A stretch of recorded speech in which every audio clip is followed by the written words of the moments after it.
Uh-oh. Are they gonna do it? Let's find out!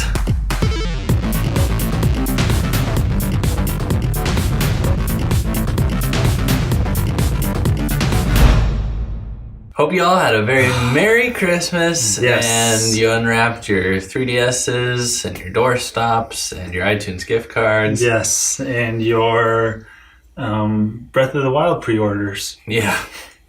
I don't know if that's something that anybody would unwrap. Parents are very sophisticated, and they totally went out and did that for you. Totally did. And they knew your Wii U versus Switch preference, too. Hats off to the parents. Good job, guys. For you parents who are actually up on this, speaking of hats and heads and eyewear, yes. Did you see that Switch VR patent, Simeon? I did. Oh, man. It's scary. I'm afraid. Not because the patent itself is scary. In fact, it looks rather uncomplicated. This was figure 60. This was the 60th image. Had to scroll for miles to find it. Really? I think that they purposefully filed this one last. In Nintendo's last round of patent filings. Look, attach. Yes. I mean, not to mention 230 and 231B and everything, but attach. Oh, yeah. That's clearly a Switch. Yep. And this opens up some amazing possibilities. But what if it's a closed 3DS? And you put a closed 3DS in there. Then you can take a 3D picture of your eyeballs. Yeah. Very useful for identification. No, this is something that I wasn't expecting, honestly. I was thinking that Nintendo was past this, that Nintendo wasn't going to fool with it this generation, that they were going to wait it out. Yeah. And it sounds like they're still kind of waiting it out, but they're not going to throw it away completely. You're right. It does sound like that. Let's read the quotes. Yes. So first, I'll read the portion from a Bloomberg interview with Kimishima. Bloomberg asks, will Switch have VR capabilities? Are you developing VR that will connect to Switch?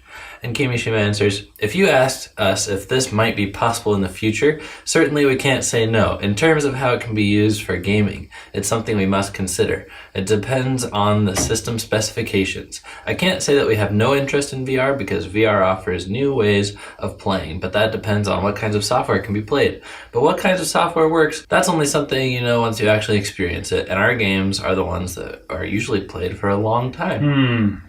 So he's cautiously stepping out there. He's not confirming. He's not denying. That's a pretty typical Nintendo answer. Like when they're asked about technologies, they're like, depends on the games that we can come up with for it. Yeah, if we can't come up with any good games, it's not going to be worth it. Yeah. And I think that that's wise, and I think that so many people are dying to be on the cutting edge. Yeah. Nintendo doesn't have to. No. And therefore, they are waiting it out, which is something new for Nintendo, which I am super glad that they're doing. Here's another quote from Kimishima, sounds somewhat similar. He says, we are interested in VR. VR offers new ways of playing, but that depends on what kind of software can be played.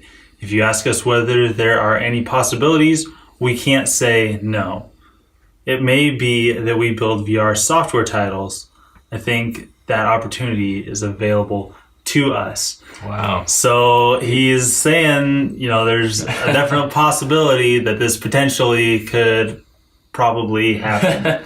Yeah. I like the similarities between these quotes. He's saying we can't say no. That's his line. Yeah. But also in your quote, I like how he says the opportunity is available to us.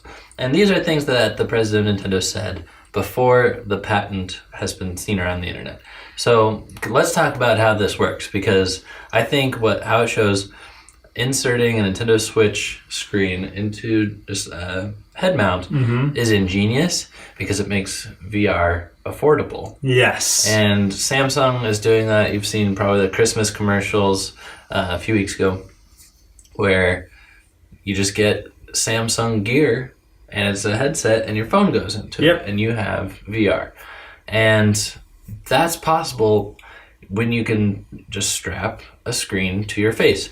And I think it's great because you have the portable display and the computing all housed within the Switch console that is completely self-contained.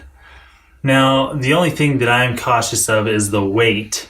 Yeah. Now, the Switch, I don't know how much the Switch weighs. Not very many people outside of Nintendo people have been able to hold them. So I'm wondering if, you know, we see this and it looks like, okay, yeah, it can fit. But am I going to be walking around doing my VR like this? Attached. Is it going to give me back problems? Yeah. So, because there's a lot of hardware in there, there's a lot of processing power. And if that thing weighs as much as like the gamepad does, then I'm going to be hesitant to use this for VR.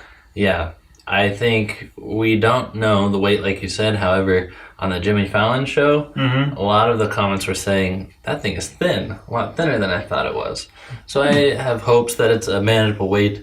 And then the other thing to think about is you're taking the Joy-Cons off when you attach it. You already have a controller in each hand, just like the VR things that the other competitors are doing.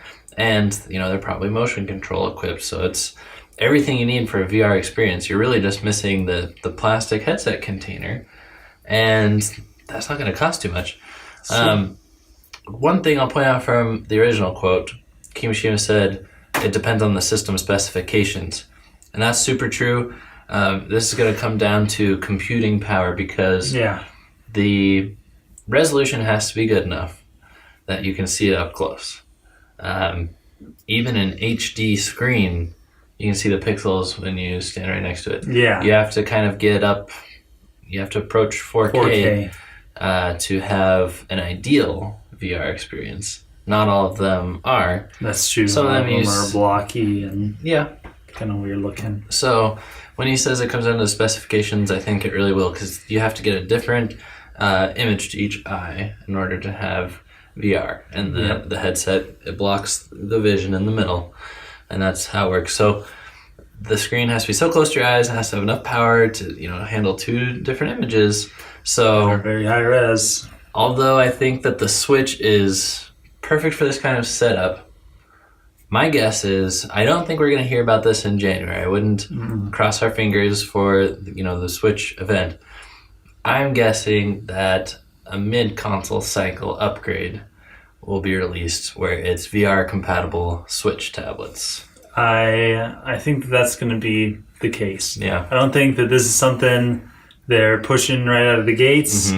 I mean, not that the reason that we couldn't hear about, or we haven't heard about it, doesn't mean that we couldn't hear about it before this point. But just it just doesn't seem like what they would want to do right now. So we will wait. Yes. And one thing to clear up about the patent, you might wonder, why is this a patent? There's already technology where you slide the screen in the goggles and stuff.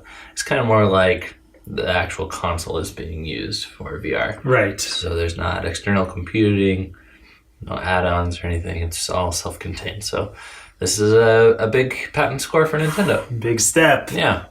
Thanks for watching. Thanks for being part of the crew. Don't forget to leave us a thumbs up for Nintendo VR news. Yes. We'll see you guys next time. Signing out.